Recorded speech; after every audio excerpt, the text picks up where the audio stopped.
Hey, what's up? It's Amanda Schendel, and today we are talking about a subject near to my heart, quite literally. This is the ayahuasca vine, and today we're talking about integrating your psychedelic experience with ayahuasca.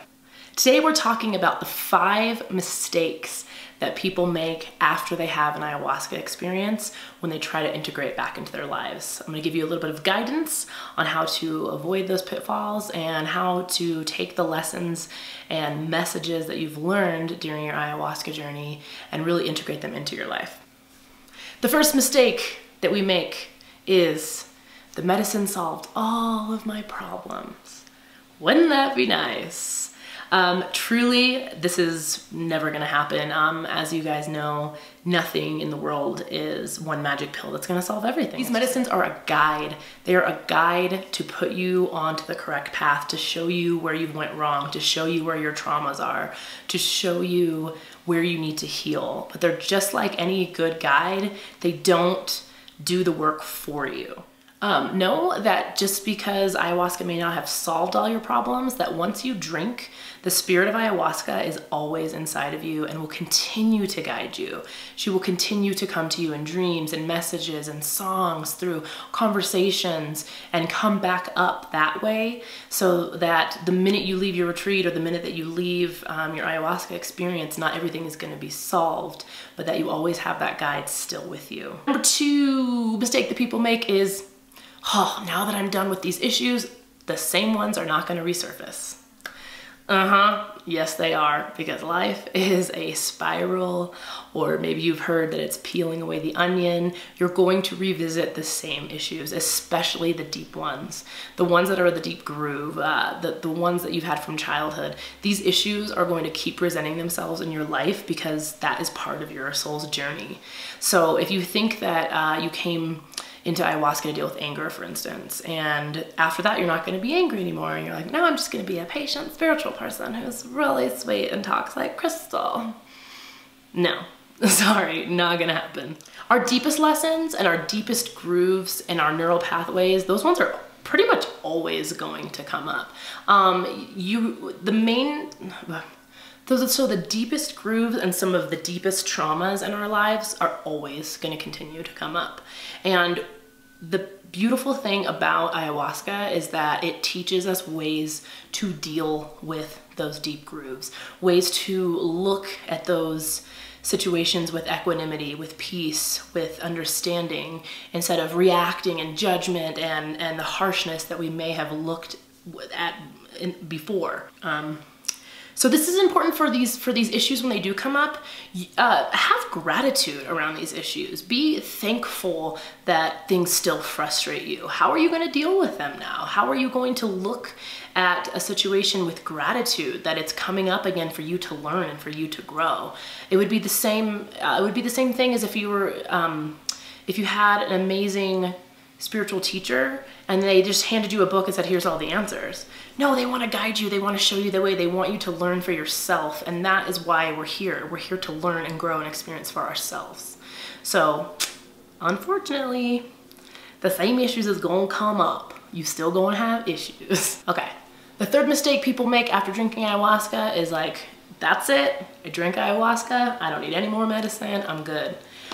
This may be true for some people. It may be true that you came in for a specific reason to deal with a specific issue in your life and you feel that the medicine has healed you and you can move on. However, healing is a journey and a process. This is something that our shamans here say a lot, is that healing is a lifestyle. Healing is something that we're going to be going through, because the deeper we get, the more we realize we have to heal. And then just when you've healed yourself, you start healing for your family. And just when you've healed for your family, you start healing for your ancestors and for your community and for the past. So healing is not something to accomplish. It's a way of life. And that doesn't mean that you should always constantly be focused on all of your problems and saying, oh, look at this laundry list of things I have to heal. Enjoy the healing, enjoy your new perspective, enjoy your new consciousness, but just know that as that onion gets peeled, as you continue on that spiral, you're going to unveil new things to heal all the time, deeper, bigger things. And it's fine if you're gonna need more medicine over time. It's a beautiful medicine anyway, so you might as well take some more eventually, right? Number 4. The number 4 mistake that people make with integration after ayahuasca is thinking, oh, I can't wait to tell everyone. People are going to love to hear about this. I don't know about that. Not everybody's gonna want to hear about your ayahuasca Experience. What are you doing, crazy person? There's many people in your lives that are just on a different vibration. They're not even ready to, there's many people in your life that are just gonna be on a different vibration. They're not ready to heal, and they're not ready to hear about you healing, because in a way, they may be in a state of unawareness that even you speaking about your own healing offends them or makes them feel bad about themselves. Learn to hold your new lessons and this new vibration in a sacred way. And that means do not let the energy and the lessons dissipate out to everyone and everything. It's wonderful to share. It's wonderful if someone has a specific question about your journey that they would like to know, but really be careful about who you trust with this information, because as it leaves and as it kind of goes into so many different places, you can lose the meaning and you can lose kind of that sacred knowledge. So hold it near and dear to your heart. Integrate your lessons, and of course the best way you can show anyone the lessons that you learned with ayahuasca is just by living your life. Live your life in a new way of consciousness. That's the best way that you can show them. Number 5, I can do this alone. Unfortunately, you're gonna need to find your tribe. You're gonna need to find the other weirdos. You're gonna need to find the other people, not necessarily that have drank medicine, but it sure does help. Going through this integration completely alone is extremely difficult, and not being able to talk to anyone or have any sort of a counselor or a confidant or a friend to deal with these emotions and these lessons is going to be extremely difficult. So you may be thinking, wait a second, you just said in the last one that I wasn't supposed to tell everybody. That's true.